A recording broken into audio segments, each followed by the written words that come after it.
Hello, my name is Barnhardt, and I am apparently one of the very, very last people left in Western civilization who possesses any quantity of brains and balls simultaneously. I saw that Senator Lindsey Graham appeared on Face the Nation this morning and said the following when asked by Bob Schieffer if there was anything that could be done about Americans burning the Koran.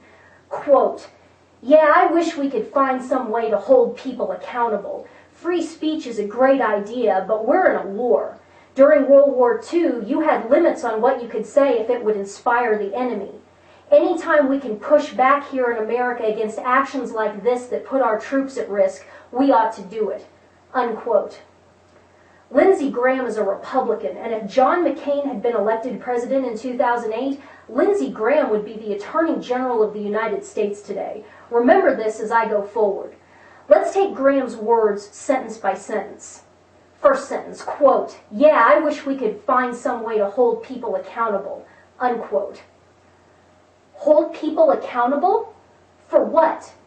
For exercising their constitutionally protected and divinely ordained right to freedom of thought, freedom of speech, freedom of expression, and freedom of religion? Hey, jackass! Have you not read the First Amendment to the Constitution of the United States? Here, let me read it for you. "Congress shall make no law respecting an establishment of religion or prohibiting the free exercise thereof, or abridging the freedom of speech or of the press or the right of the people peaceably to assemble and to petition the government for a redress of grievances." So what Lindsey Graham wants to do is elevate the totalitarian political system masquerading as a religion called Islam to a status which supersedes and overrides the First Amendment to the Constitution and thus places it in a position of specially protected legal superiority wherein criticism of Islam or failure to show proper and sufficient deference and honor for Islamic texts is a crime. Hey, Lindsey, you jackass. You know what that's called? It's called Sharia. What the hell is wrong with you? I'm going to burn a Koran here in a moment. Lindsey, why don't you come and hold me accountable, player? Go ahead, have me arrested for exercising my First Amendment rights.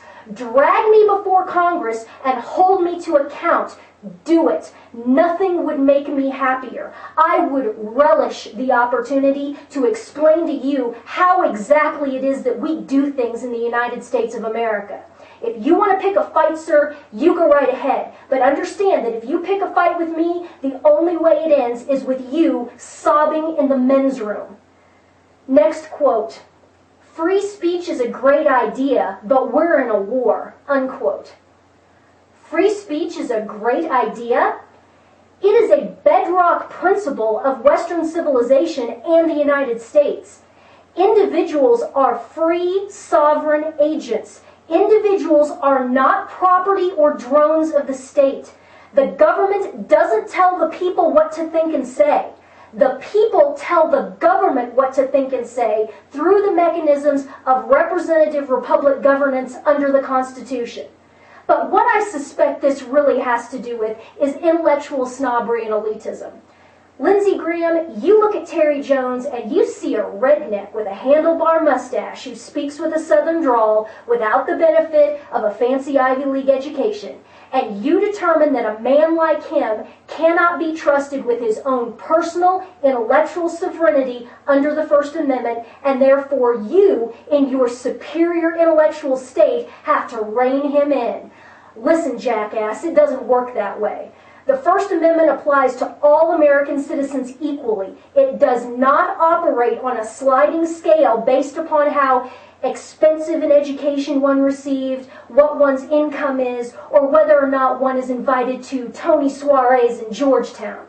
But if that's the game you want to play, that's fine. If you want to go head-to-head with a person of intellectual parity, I'm your huckleberry. Come after me. Debate me.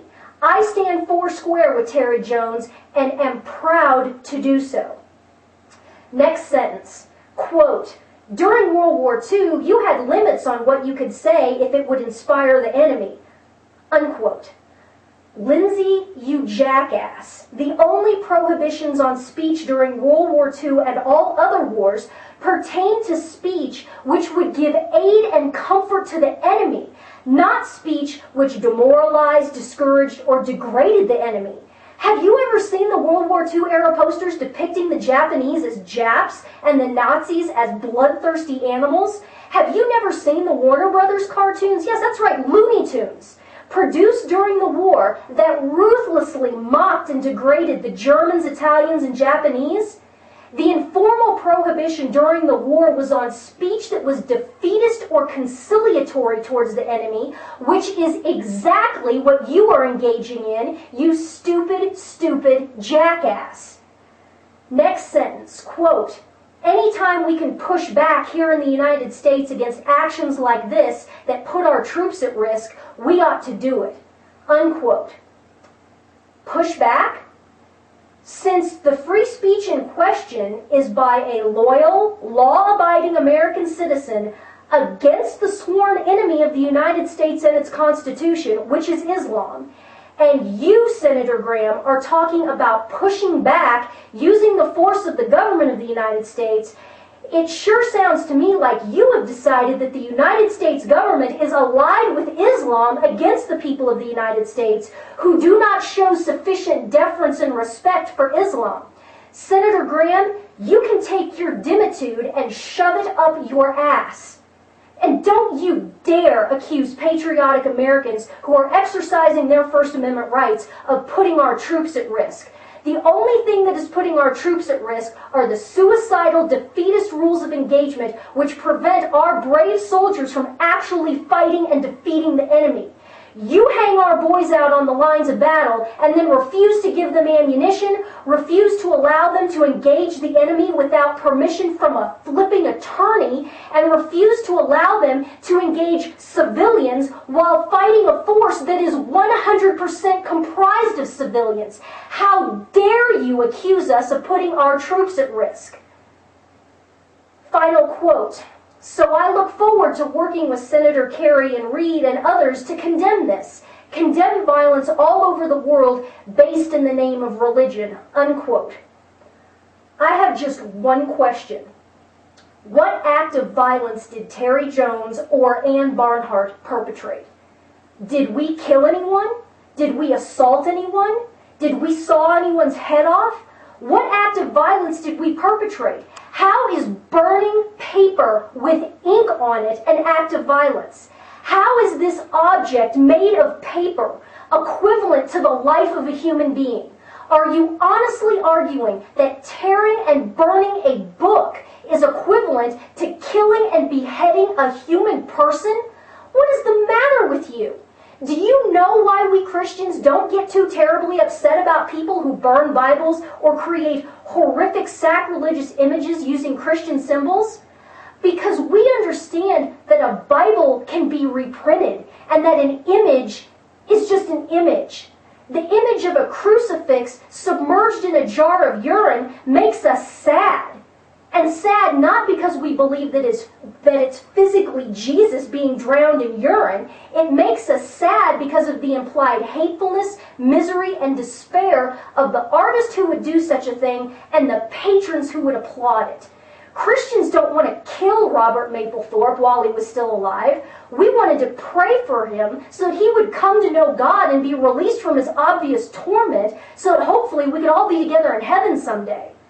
This is why we are burning the Koran, because it is the manifesto of an evil totalitarian political system, and it enslaves human beings in a culture of misery, hopelessness, perversion, despair, true violence, and unnatural death.